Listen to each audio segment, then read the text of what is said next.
मोदी सरकारने घेतलेला जातीय जनगणनेचा निर्णय हा अतिशय ऐतिहासिक अशा प्रकारचा निर्णय आहे।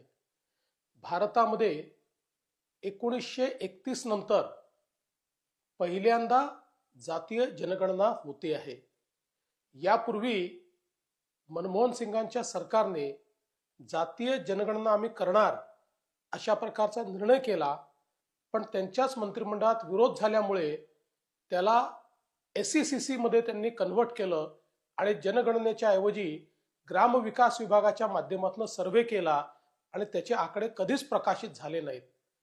त्यामुळे सामाजिक न्याय शेवटच्या घटकापर्यंत जर पोहोचवायचा असेल तर या जनगणनेच्या माध्यमातून समाजामध्ये कोण मागे राहिलेला आहे याचा एम्पिरिकल डेटा देखील येईल आणि त्यामुळे आपल्याला योग्य लोकांना योग्य सवलती देऊन या देशाला आणि सर्व समाजांना वेगाने पुढे नेता येईल।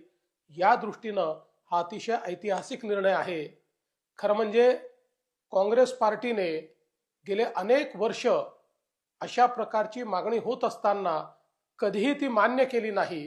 ते केवळ याच्यावर राजकारण करत राहिले, पण मोदीजींनी याला मान्यता दिल्यामुळे देशामध्ये सामाजिक न्यायाचं नवीन पर्व हे माननीय मोदीजींच्या नेतृत्वात सुरू झालं आहे असं या ठिकाणी मी म्हणेन आणि माननीय मोदीजींचे मी मनापासून आभार मानेन।